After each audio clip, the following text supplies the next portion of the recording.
வாய்ப்பு இல்லை. அதுலேயும் நான் வந்து இது பண்ணினேன். நான் வந்து அதில் உதவி பண்ணுறேங்கிறதே வந்து மணிரத்னத்துக்கு தெரியாமல் நான் வந்து அதில் ஒன்றுமே வாங்கலை. நான் கடவுள் இல்லைன்னு தான் சொல்லுவேன் அப்படின்னு தெரிஞ்ச இளையராஜா எனக்கு எந்த ஒரு காசும் இல்லாம எவ்வளவு பிஸியா இருந்தாலும் சரியான பண்ணி கொடுக்கிறார். இசைஞானி இளையராஜா மட்டும்தான் இன்னைக்கும் நான் ஒரு சினிமா பண்ணிட்டு இருக்கிறேன், இன்னைக்கும் நான் அதுல ஒரு பகுத்தறிவு பரப்புறேன் அப்படின்னா எனக்கு ஒரே சப்போர்ட், ஒரே பில்லர். ஒரு ரூபாய் காசு இல்லாம என்னுடைய எண்ணத்துக்கும் என்னுடைய நீ ஏதோ நீ நினைக்கிறதுல ஒரு உண்மை இருக்கு போயா அப்படின்ட்டு பண்ணி கொடுக்கிற ஒரே மனிதன் அவர் தான். வந்துட்டு டைரக்டர் ஆகும் பன்னீர் புஷ்பங்களுக்கு. அப்போ ராஜா சார் மியூசிக் கேட்குறோம். கேட்ட உடனே ராஜா சாரோட சேலரி வந்து 1 lakhக்கு மேலே. எங்கள் பட்ஜெட்டே அவ்வளோ 5 lakhs தான். எல்லாம் நியூ ஃபேஸ் அது இதெல்லாம். அவர் போய் மியூசிக் கேட்ட உடனே சரி என்ன படம் கதை சொன்னால் நல்லா இருக்கு நான் பண்ணுறேன்ட்டாரு.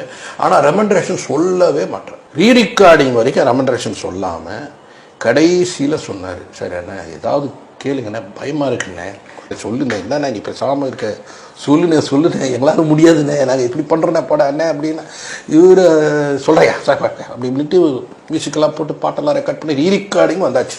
சம்பளம் சொல்லலை. அப்புறம் ரீரிகார்டிங் பண்ணும்போது இப்போ சொல்லுங்க அண்ணா ஃப்ரீ சம்பளம் தான் இல்லையா? அப்படியே ஷாக்குண்ணா.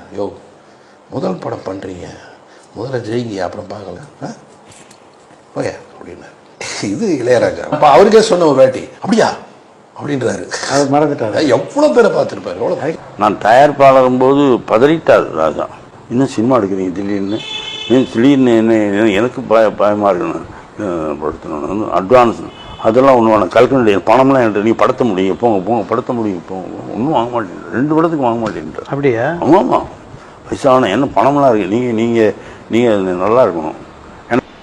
நான் ஃபர்ஸ்ட் டைம் ஒரு பிக்சர் டைரக்ட் நான் when I decided நான் ராஜா சார் கிட்ட போனேன். சார் அவர் அப்போ ரொம்ப பிஸி, அவரை பார்க்குறதுக்கே க்யூ இருக்கும்.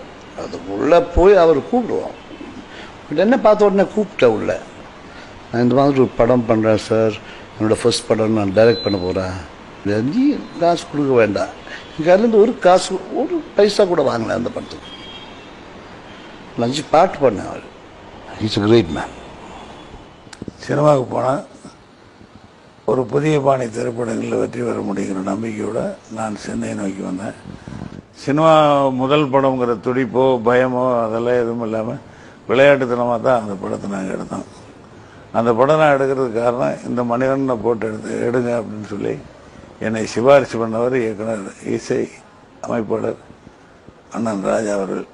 அவருடைய அந்த ஒரு ஊக்கப்படுத்தலும் அவருடைய ஒரு என்ன சொல்கிறது அவருடைய ஆதரவும் தான் கலைமணி சாரே என்னை வந்து அந்த படத்தை டைரக்ட் பண்ணுங்கிற வாய்ப்பை வாங்கி தந்தது.